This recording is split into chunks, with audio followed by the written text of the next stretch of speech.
Shalom, selamat malam Bapak Ibu Saudara yang terkasih. Bersyukur kepada Tuhan kalau pada malam hari ini kembali kita bisa ibadah doa malam karena kasih Tuhan yang sudah Tuhan nyatakan di dalam kehidupan kita semua.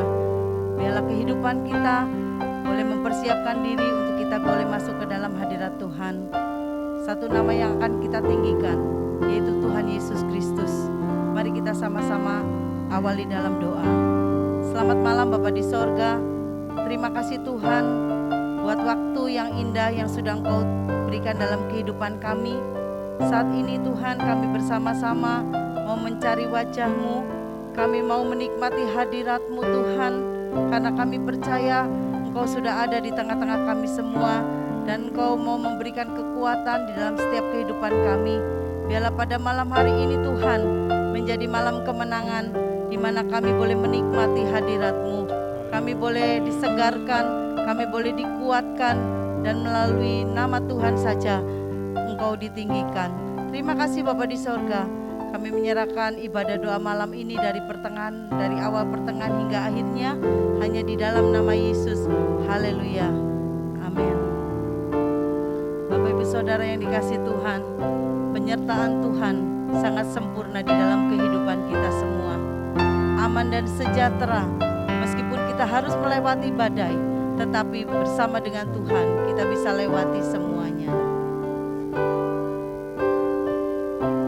Jalanmu tak terselami oleh setiap hati kami. Namun satu hal ku percaya, ada rencana yang indah, tiada terduga kasih-Mu, heran dan besar bagiku. Arti kehadiran-Mu selalu nyata di dalam hidupku. Penyertaan-Mu sempurna, rancangan-Mu penuh damai, aman dan sejahtera walau di tengah badai. Bersama rasakan keindahan, arti kehadiran-Mu Tuhan.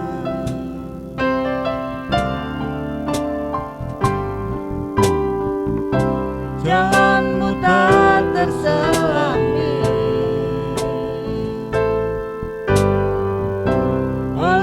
setiap hati kami.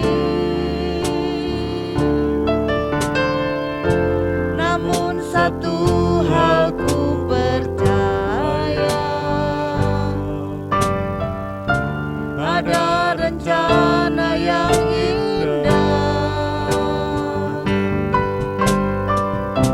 tiada terduga kasih-Mu, heran dan besar bagiku. Arti kehadiran-Mu selalu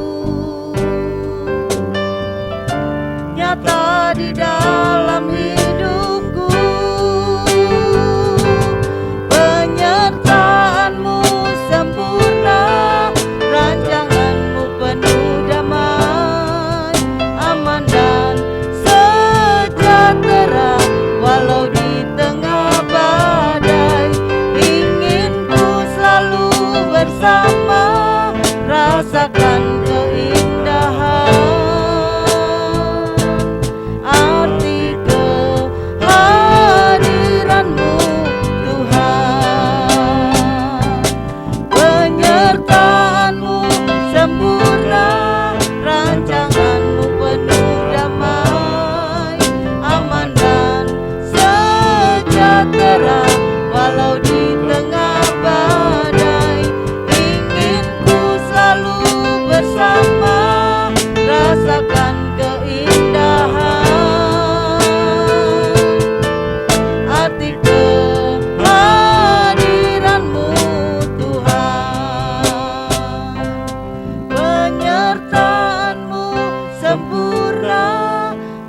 rancangan-Mu penuh damai, aman dan sejahtera walau di tengah badai.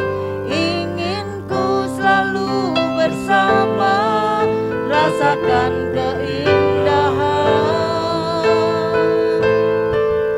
arti kehadiran-Mu Tuhan.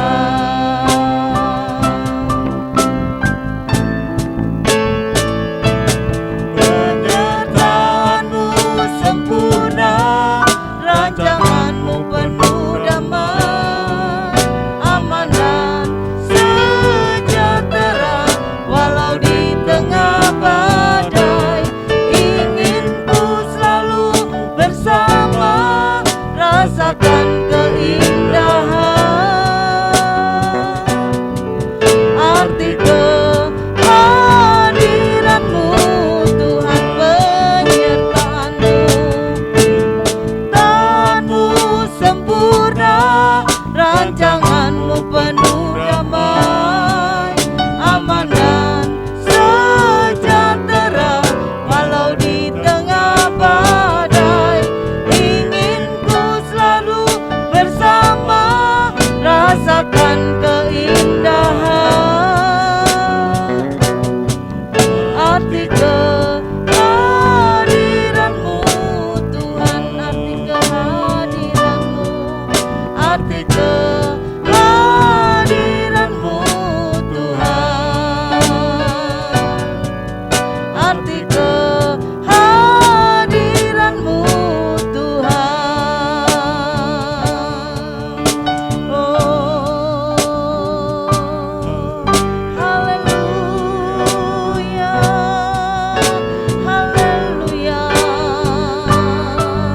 Arti kehadiran-Mu sangat berarti di dalam setiap kehidupan kami Tuhan. Haleluya, haleluya, haleluya.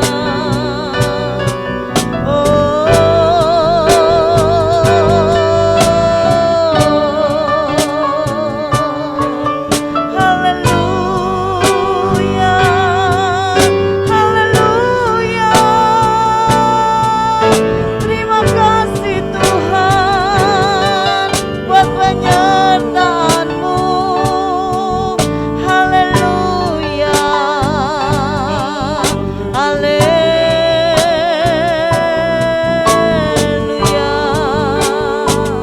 haleluya.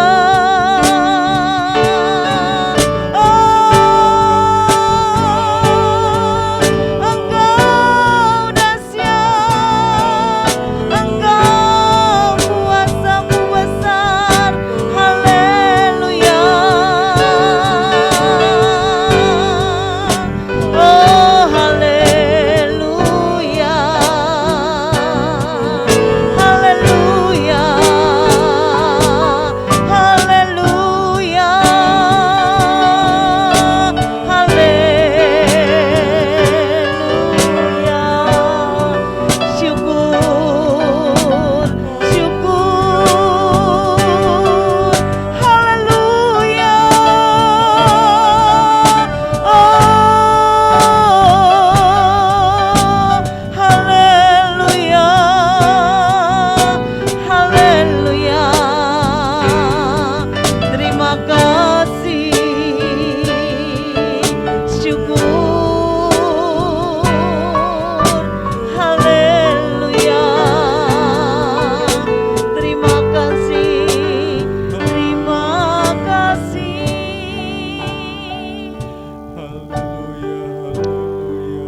Firman Tuhan berkata, pencobaan-pencobaan yang kamu alami tidak akan melebihi kekuatan-Mu.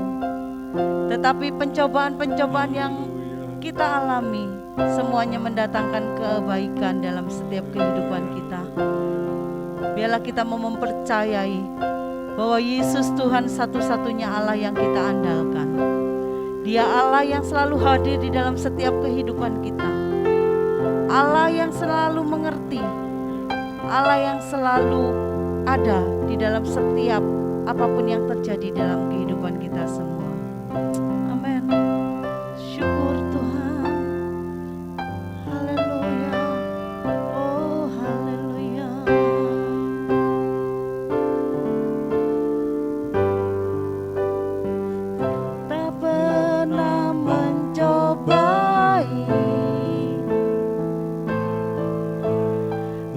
lebih dari kekuatanmu.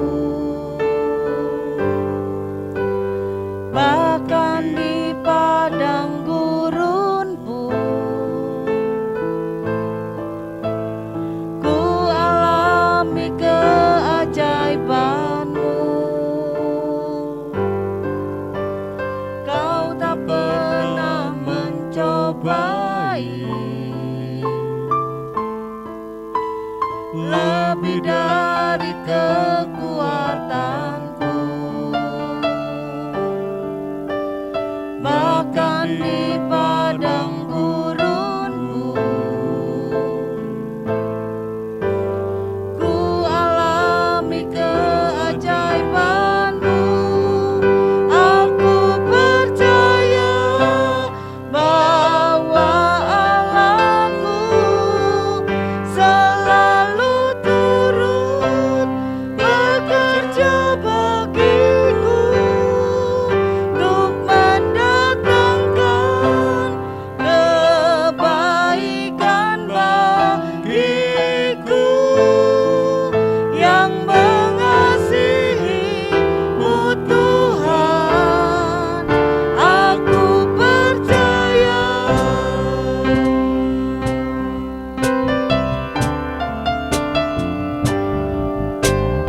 Kau tak pernah mencobai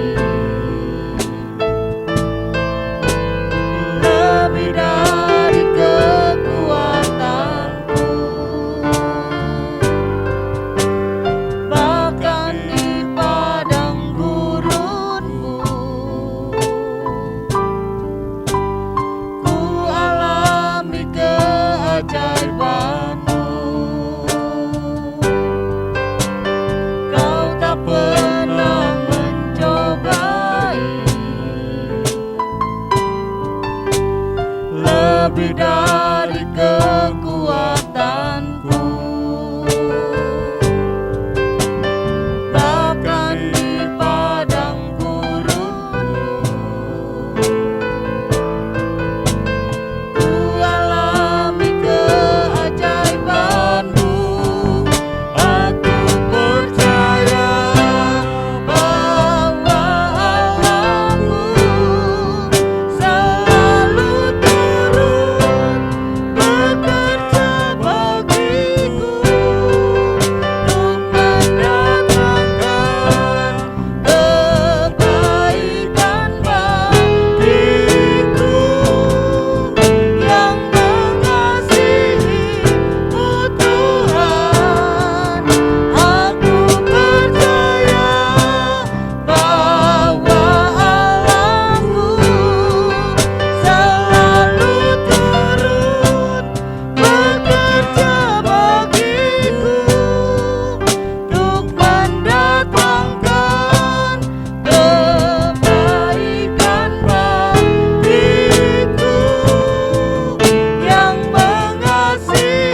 menghadapi berbagai macam pencobaan, meskipun kami harus menghadapi berbagai macam masalah, tetapi Tuhan, Engkau memiliki banyak cara untuk bisa menolong kami. Itulah yang menjadi satu kebanggaan di dalam kehidupan kami. Kami tidak pernah ditinggalkan dan dilepaskan oleh Engkau. Seberat masalah, seberat pencobaan yang kami alami, tetapi Engkau selalu datang, memberikan pertolongan-Mu Tuhan di dalam setiap kehidupan kami.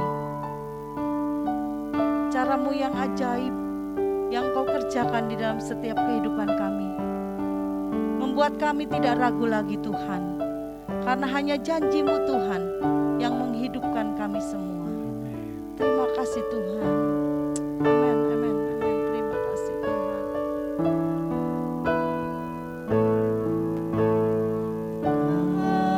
Akan ku ragu Tuhan,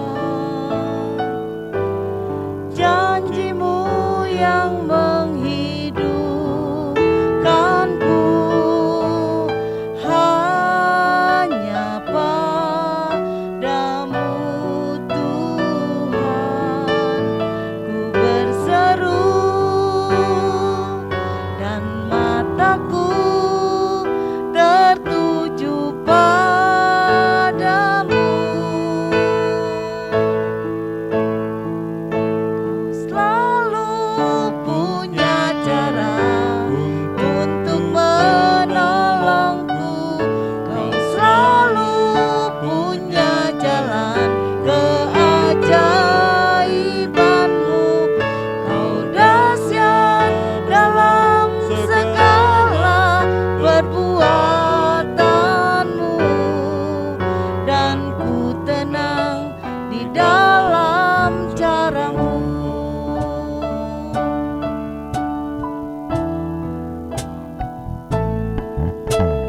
Takkan ku ragu Tuhan,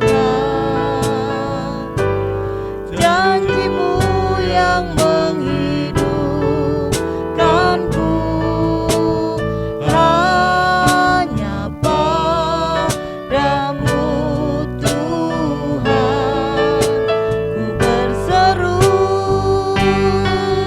dan mataku tertuju padamu. Kau selalu punya cara untuk menolongku. Kau selalu punya jalan keajaiban-Mu.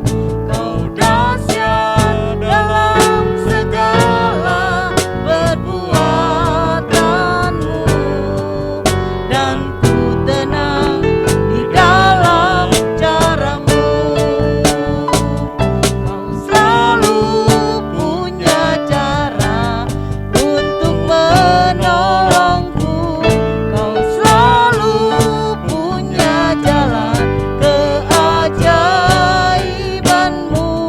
Kau dahsyat dalam segala perbuatan-Mu, dan ku tenang di dalam cara-Mu. Kau selalu punya cara untuk menolongku. Kau selalu punya jalan keajaiban-Mu. Kau dahsyat dalam segala perbuatan-Mu, dan ku tenang di dalam cara-Mu. Dan ku tenang di dalam cara-Mu. Dan ku tenang di dalam cara-Mu.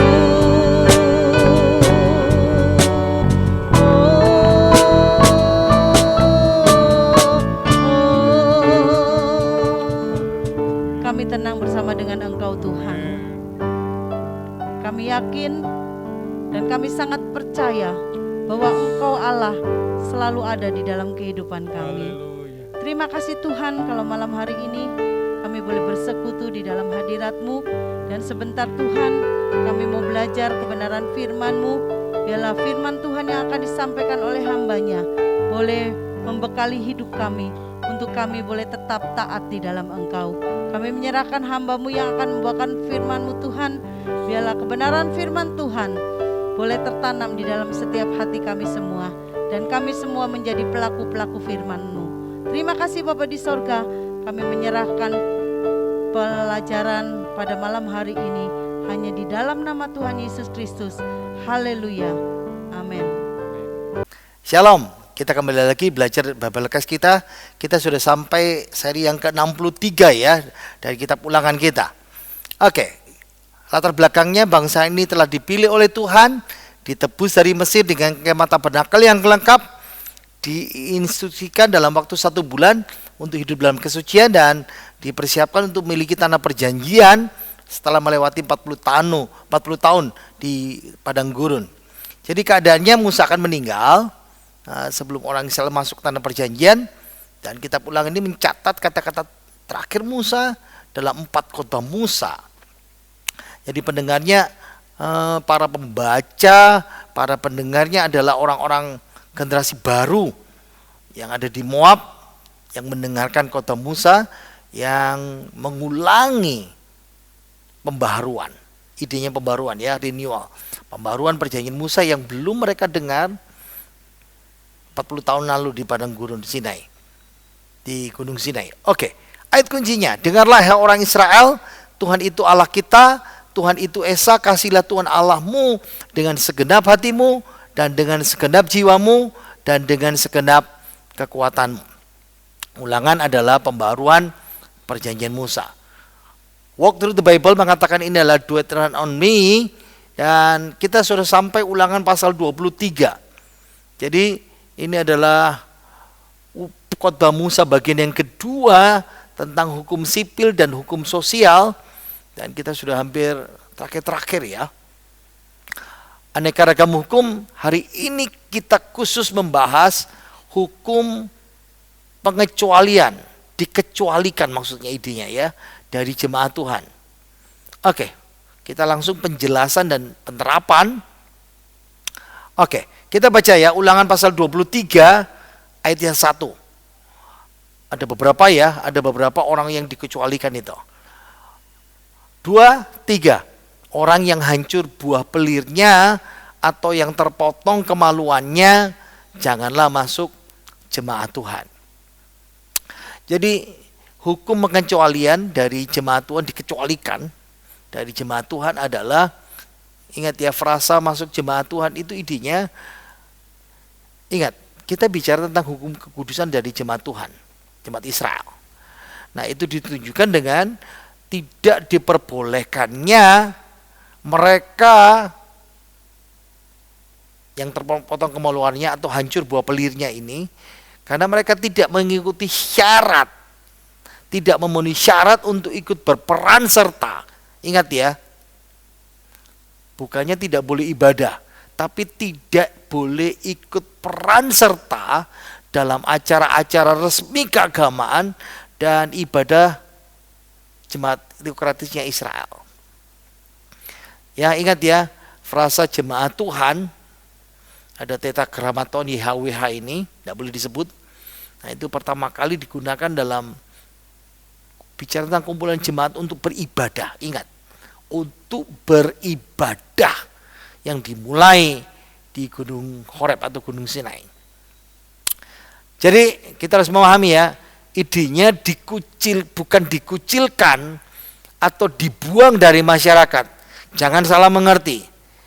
Ya, jadi studi Alkitab Yahudi halaman 418 mengatakan, berdasarkan Hakim-Hakim pasal 20 ayat yang kedua, itu menunjukkan kepada dewan pimpinan atau lembaga pemerintahan. Nggak bisa masuk di dewan pimpinan masyarakat atau lembaga pemerintah masyarakat atau dalam peranan dalam ibadah seperti itu. Jadi orang yang dikecualikan ini, ingat ya, yang tadi itu loh ya, yang hancur buah pelirnya atau terpotong kemaluannya, dia masih punya hak hukum sama seperti penduduk asing, warga asing. Boleh jadi bagian dari umat Israel. Walaupun mereka orang Israel, tapi kalau syaratnya tidak terpenuhi seperti ini, tidak bisa masuk seperti itu. Tetap dianggap sama seperti penduduk asing ya. Ingat ya, ini berhubungan dengan hukum seremonial. Karakter seremonial, hukum kenajisan. Nah, dalam Imamat 12 sampai 15 ada bicara tentang hukum kenajisan. Nah, kita mulai dari pasal 11 dulu, Imamat 11 ya. Imamat 11 itu bicara hukum kesucian makanan halal dan haram. Makanan bersih dan tidak bersih. Hukum kesucian tentang ibu sesudah melahirkan. Ingat ya, ibu disebut sebagai najis sesudah dia melahirkan. Ada dua gambaran yang bisa menolong kita ya. Ibu itu ditolong untuk pulih dari melahirkan dan juga dikuduskan kembali. Pasal 13-14 Imamat, hukum kesucian tentang penyakit kusta atau lepra. Lalu hukum kesucian tentang organ seks laki-laki dan perempuan. Makanya kita bisa paham ya, mereka tidak dikucilkan dari masyarakat. Oke. Jadi bukan fokus kepada pengucilan dari masyarakat karena moralnya sendiri, tapi fungsi pedagogis, pengajaran. Jangan sampai melakukan itu. Tapi juga simbolis, liturgis, maksudnya dalam bentuk ibadah itu. Jadi lebih jauh lagi, pengecualian dari kebaktian atau ibadah tidak menghalangi seseorang untuk percaya kepada Tuhan Allah dan menerima karunia hidup yang kekal. Nanti di bagian akhir saya tunjukkan. Ya. Nah, sejarah Israel menunjukkan bahwa hukum-hukum ini tidak dimaksudkan diterapkan secara legalistik. Maksudnya gini loh, sama seperti orang Farisi legalistik yang seperti minggu kemarin, 2 minggu lalu yang kita pelajari dalam firman Tuhan itu. Jadi orang Farisi itu legalistik, suci, ingat ya, minggu pertama kemarin bulan September. Suci itu bagi orang Farisi legalistik mesti cuci tangan. Itu legalistik. Tapi suci menurut Tuhan Yesus itu dari hati. Kita teruskan ya. Nah, siapa yang dikecualikan? Orang yang hancur buah pelirnya. Dalam bahasa Inggris emasculate atau dikebiri. Diterjemahkan dari dua istilah Ibrani, compound ya, dengan menghancurkan dan melukai atau mememarkan. Jadi hancur buah pelirnya, makanya bahasa Indonesia lebih mengarah kepada yang hancur, terluka, memar buah pelirnya seperti itu. Jadi idenya apa? Testis. Kalau enggak paham itu bahasa Jawanya gampang, telurnya itu loh ya. Telurnya laki-laki. Organ penghasil sperma laki-laki yang dilenyapkan atau pemutusan korda spermatikota. Itu struktur yang menggantung testis dalam skrotum itu dihancurkan seperti itu. Jadi orang yang seperti itu atau yang kedua terpotong kemaluannya. Frasa yang kedua. Ini mengacu kepada penis yang dipotong. Nah, literal Ibrani itu tempat menuangkan cairan. Jadi idenya adalah menggambarkan seseorang yang jadi kasim. Terpotong kemaluannya itu siapa? Pada masa itu yang umum adalah kasim. Jadi dua tipe ini ya, laki-laki yang rusak buah pelirnya atau hancur kemaluannya, terpotong kemaluannya itu yang dimaksudkan dalam hukum pengecualian dari jemaat Tuhan. Ingat, sekali lagi ya, dikecualikan itu tidak boleh berperan aktif dalam jemaat Israel, dalam peristiwa, dalam acara, dalam ibadah, dalam pelayanan tabernakel. Bukan dibuang dari masyarakat. Ingat ya, pengecualian mereka itu tadi kan fungsinya pedagogis, ngajar, jangan lakukan itu. Yang kedua, simbolis. simbol kemurnian, keutuhan. Kamu itu kerajaan imam. Apa alasannya?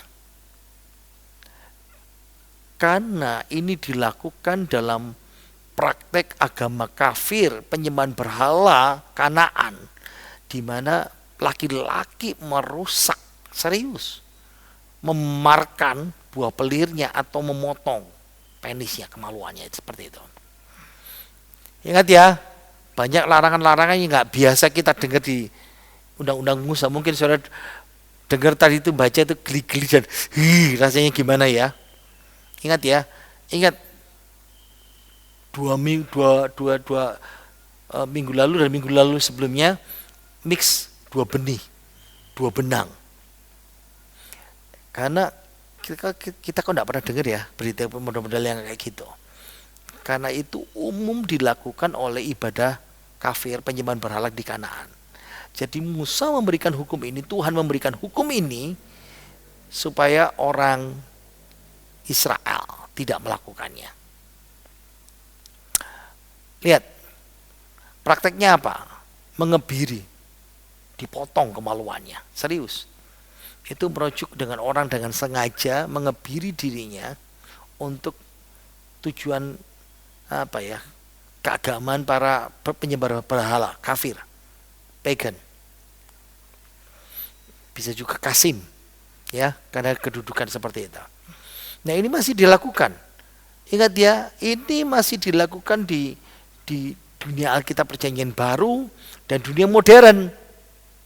Saya tunjukkan sama saudara, ini Stadium Delphi di Yunani.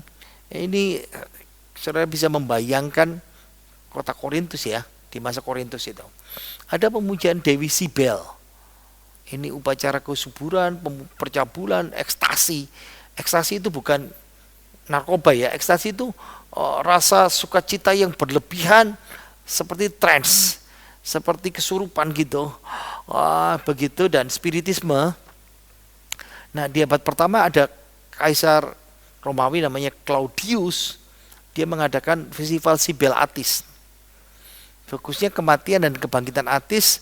Dan ada satu pendeta Kristen namanya Montanus yang jadi bidat. Di abad kedua dia punya kelebihan, ekstasi, seperti orang kesurupan begitu. Nah, dia dulu tuh Imam Sibel, kuil Sibel yang melakukan itu, lalu bertobat jadi Kristen. Lihat ya, ini contohnya penyembahan Sibel Atis. Ini dewi. Lihat ya, dewi-dewinya ada 3 macam. Sudah bisa membayangkan. Ini ritus 200 tahun sebelum Kristus, sangat ekstrim. Ekstrimnya gimana? Imamnya digerakkan oleh simbal, drum, deng deng deng deng deng deng deng deng deng, begitu ya. Ada seru ini yang melengking, lalu mereka menari-nari, hiruk-pikuk. Nah, itu ekstasi mulai. Lalu toreh-toreh tubuh mereka, dan ada yang mulai mengebiri untuk Dewi Sibel. Ngeri enggak? Ini 200 tahun sebelum Kristus sampai pada masa Kristus. Nah, sadari ya, orang Pantai Costa, kita orang Pantai Costa kadang-kadang dituduh miring. Karena ya ding ding ding seperti itu. Model-modelnya seperti ini. Tapi kita kan bahas tentang pengebirian ya. Nah, dalam dunia modern, saudara mesti ngerti ya, ini gambar patung di diorama bagaimana pengebirian itu menjadi kasim di kekaisaran Cina. Ingat ya, kaisar itu punya istri banyak, gundik banyak. Yang jaga adalah kasim, supaya tidak melakukan hubungan seks, mesti dipotong. Aduh, ngeri. Hukum pengecualian ini ya mencerminkan apa? Fakta bahwa seorang kasim, sida-sida dalam Alkitab ya, bahasa Alkitab. Kalau dipotong kemaluannya, dia tidak bisa memilih untuk memiliki anak dengan bantuan Tuhan. Nah, jadi citra Allah, ciptaan Allah yang suci, seks itu dihancurkan. Jadi secara simbolis pengajaran dan ibadah mengajarkan bahwa kamu jadi umat mesti menjadi penyembah yang sempurna. yang betul. Sama seperti kalau korban domba yang tidak bercacat celah, fisiknya tidak bercacat. Makanya Tuhan ingin supaya orang Israel tidak meniru cara-cara yang seperti ini. Hukum berikutnya, seorang anak haram janganlah masuk jemaah Tuhan. Bahkan keturunannya yang ke-10 pun tidak boleh masuk jemaah Tuhan. Hukum pengecualian dari jemaah Tuhan, yang pertama tadi itu mengebiri, sida-sida Kasim, ya. Atau yang kedua, siapa yang dikecualikan? Anak haram. Nah, Farisi terjemahan yang lain berkata lahir dari pernikahan terlarang atau di luar pernikahan, dalam bahasa Inggris disebut bastard, bajingan seperti itu. Nah, dalam ini istilah Ibrani langka yang kita tidak tahu artinya. Kenapa? Dari kata mamzer itu digunakan di PL cuma 2 kali. Di sini Ulangan pasal 23 dan juga di Sakaria pasal 9 itu diterjemahkan orang asing. Jadi anak haram itu bisa didefinisikan sebagai anak yang dikandung di luar pernikahan, tidak sah, anak tidak sah. Dan ini insiden incest dengan ayah dengan anaknya. Makanya kalau sudah dengar, lihat ya, yang pertama ini misalnya di hakim-hakim itu Yefta, anak dengan pelacur, nah itu seperti itu. Nah ini anak-anak incest, ayah dengan anak seperti itu. Nah, atau anak haram itu berarti orang Yahudi, orang Israel kawin sah secara hukum, bukan hukum Israel ya, hukum negara lain. Tapi orang kafir ya, orang Amon, orang Moab, orang Filistin, tetap Tuhan katakan anakmu itu anak haram. Atau anak dari seorang pelacur kultus atau penyembah berhala. Jadi mamanya itu imam dari kuil-kuil penyembah berhala dan punya anak seperti itu. Ya. Kenapa tujuan hukum pengecualian dari jemaat Tuhan ini? Ini konsekuensi hukuman keras yang dijatuhkan pada orang semacam ini supaya orang Israel terbantu dan terhalangi jangan pernah masuk dalam pernikahan seperti ini. Pernikahan yang mana? Yang tadi itu di luar nikah, incest, perkawinan campur atau dari pelacur kultus. Ya, hukum ini jelas. Bahkan keturunannya sampai ke-10 pun tidak boleh masuk. Nah, dalam struktur paralel dalam prasa, ingat ya, angka ke-10 itu lengkap komplit selamanya. Oke, next. Seorang Amon atau seorang Moab janganlah masuk jemaah Tuhan. Bahkan keturunannya yang ke-10 pun tidak boleh masuk jemaah Tuhan sampai selama-lamanya. Karena mereka tidak menyongsong kamu dengan roti dan air pada waktu perjalananmu keluar dari Mesir. Dan karena mereka mengupah Bileam bin Beor dari Petor di arah Mesopotamia melawan engkau supaya dikutukinya engkau. Tetapi Tuhan Allahmu tidak mau mendengarkan Bileam. Dan Tuhan Allahmu telah mengubah kutuk itu menjadi berkat bagimu. Karena Tuhan Allahmu mengasihi engkau selama engkau hidup. Janganlah engkau mengikhtiarkan kesejahteraan dan kebahagiaan mereka sampai selama-lamanya. Ingat ya, kita kan bahas hukum pengecualian dari jemaat Tuhan. Siapa yang dikebiri, ya, atau anak haram, itu yang kedua yang baru saja kita pelajari. Nah yang ketiga ini Amon dan Moab. Kenapa orang Amon dan Moab tidak boleh masuk menghadiri pertemuan ibadah keagamaan Israel? Karena di masa lalu perlakuan mereka kepada orang Israel buruk dan jahat di periode di padang gurun. Lihat ya, karena mereka tidak menyongsong kamu dengan roti dan air pada waktu perjalanan keluar dari Mesir. Ingat ya, mereka itu saudara mereka, keturunannya Lot, keponakannya Abraham, saudaranya Israel. Ingat ceritanya ya, Kalau saudara masih kitab Bilangan, masih ingat ikut Bible Class Bilangan, saya ulangi lagi ya.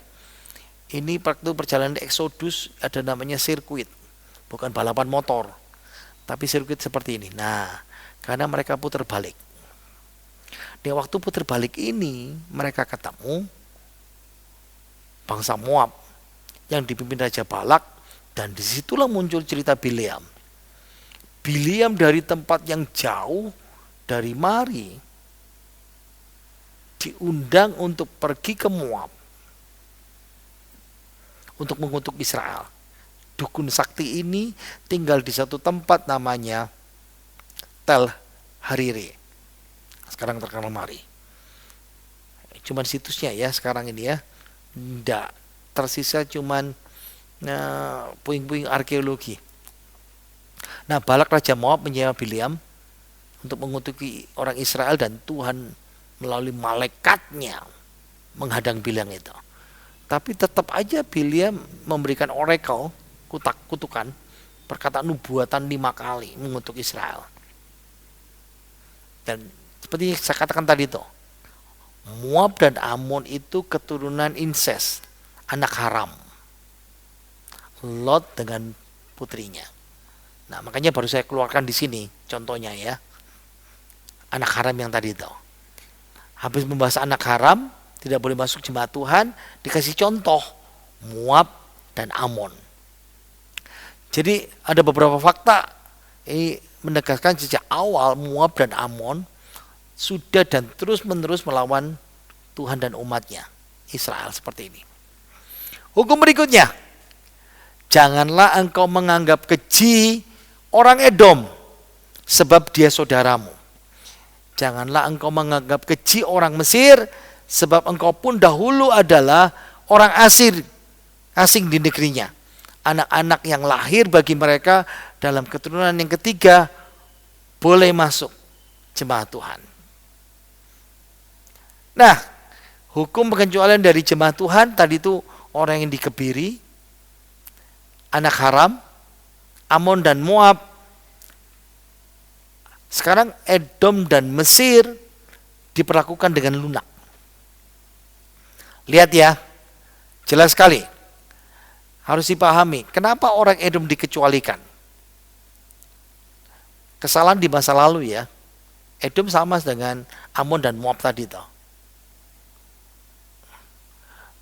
Edom melarang dalam Bilangan pasal 20 ayat 18, tetapi orang Edom itu berkata kepada mereka, tidak boleh kamu, siapa? Rombongan Israel, melalui daerah kami. Nanti kami keluar akan menjumpai kamu dengan pedang. Ini kesalahan masa lalu Edom. Nah, saudara tanya, Edom itu siapa? Edom itu Esau. Ya, Yakub punya saudara kembar. Saudara kembarnya namanya Esau. Nah, Esau itu punya jadi bangsa namanya Edom. Jadi dalam Bilangan pasal 20 ayat 14 sampai 20, waktu perjalanan Exodus, Edom melarang Israel melintasi wilayahnya. Jadi kalau kita sedikit memahami, ini gambarannya ya. Jadi ketika orang Israel menyeberang, disinilah tempat Edom melarang seperti itu. Musa berpikir ini jalan alternatif ya untuk masuk Kanaan, lewat Edom dan minta permisi, tapi ditolak seperti ini. Nah, saudara harus paham ya, wilayah Edom itu ada jalur. Lihat, ini namanya King Highway Road, jalan raja, jalur perdagangan raja-raja dari benua Afrika menuju benua Asia, Jazirah Arab, Mesopotamia, itu melewati jalur raja ini. Nah, itu sebabnya ini wilayah Petra. Saya tunjukkan the King's Highway, jalan raja dari Mesir itu lewat sini jalannya. Lihat ya, lihat gambar ini. Melewati Elat, naik ke atas, melewati kota Petra. Makanya Musa minta izin kepada orang Israel, kepada orang Edom, kembaran mereka, untuk bisa boleh lewat. Saya balik lagi tadi itu ya. Ini perdagangan rempah yang umum sekali yang terjadi di masa itu. Jadi melewati wilayahnya orang dari Yaman,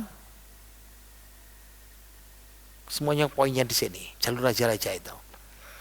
Ini tempat Petra ya. Nah, ya. Sekarang wilayahnya Yordania. Ayo kita lihat klipnya ya.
Jadi kita bisa melihat ya, pertimbangannya kenapa Edom diterima lebih lunak. Karena Edom adalah keturunan Esau, kembarannya, ingat ya. Nah sekarang kenapa orang Mesir diperkecilkan juga, tapi agak lunak. Satu kelas dengan Edom. Ingat, Edom punya kesalahan masa lalu, Mesir juga sama. Mesir berlaku keras, memperbudak orang Israel. Tapi kalau kita harus paham pertimbangannya apa? Orang Israel tinggal lama di sana. Walaupun diperbudak tapi tinggal di Mesir, dan perlakukan positif orang Mesir pada awal Yusuf dan keluarga Yakub waktu pertama kali masuk Mesir. Baik. Yang ketiga, kemungkinannya Satu sisi namanya kemurahan hati. Ditarik ke atas, Abraham dan keluarga Yakub waktu ditimpa bencana kelaparan mereka terima. Nah, di kemudian hari di Perjanjian Lama dan Perjanjian Baru, banyak dari daftar orang yang dikecualikan ini tadi tuh bisa masuk jemaat Tuhan karena komitmen. Ingat, Rut itu orang Moab. Bahkan sampai keturunannya yang ke-10 pun tidak. Tapi ketika Rut bertobat, Rut 1 ayat 16, bangsamulah bangsaku, Allahmulah Allahku. Rut termasuk dalam silsilah nenek moyang Tuhan Yesus melalui jalur Maria. Siapa lagi? Sida, Kasim. Ingat ya, kalau dengar Sida, maaf, terpotong kemaluannya. Dari Ethiopia, dia bertobat dan dibaptis. Diterima oleh Tuhan. Padahal di Perjanjian Lama nggak boleh. Ada berkat di masa depan. Belum sekarang, tapi nanti. Di 1000 tahun. Tapi juga sekarang juga ya. Ya ingat, ini Yesaya Perjanjian Lama kan.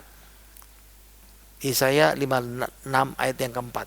Sebab beginilah firman Tuhan kepada orang kebiri yang memelihara hari-hari sabatku, dan yang memilih apa yang kukehendaki dan yang berpegang kepada perjanjianku. Ayat 7, mereka akan kubawa ke gunungku yang kudus. Di mana? Yerusalem. Nggak sekarang, tapi nanti di 1000 tahun. Dan akan kuberi kesukaan di rumah doaku. Hukum hari ini yang kita pelajarin, daftar orang-orang yang diperkecualikan masuk dalam jemaat Tuhan. Di Perjanjian Baru dan Perjanjian Lama pun juga sudah dibuka kalau mereka bertobat. Dan itu dipulihkan Tuhan di masa depan. Di masa gereja sekarang dan di masa kerajaan 1000 tahun. Ingat, bagi orang yang percaya dalam Yesus, apapun dosa saudara, salah saudara, masalah saudara, percaya darah Yesus sanggup mengampuni dan menghapus kesalahan saudara masa lalu. Mari kita berdoa. Bapa kami dalam surga, terima kasih kami sudah belajar hari ini hukum pengecualian dari jemaat Tuhan. Dan hukum ini tegas menolong kami untuk bisa paham. Tapi kami bisa paham juga, kami tidak boleh melakukan dosa-dosa yang Engkau daftarkan di situ. Tapi Engkau juga menyiapkan pemulihan bagi setiap orang yang mau bertobat. Dan pengampunan-Mu tersedia buat kami semuanya. Mari kita buka tangan kita, terima berkat dari Tuhan kita Yesus Kristus. Kiranya rahmat sejahtera dari Allah Bapa kita dan kasih sayang pada Tuhan Yesus Kristus dan persekutuan Roh Kudus menyertai kita serang sampai selama-lamanya. Terima berkat melimpah dari Bapa Roh Kudus di dalam nama Tuhan Yesus Kristus. Kiranya berkat jasmani, rohani, kesehatan kita, hidup kita, kebutuhan kita, anak cucu menantu kita melimpah dalam nama Tuhan Yesus. Haleluya. Amin. Selamat, Tuhan Yesus berkati. Jangan lupa memberikan persembahan.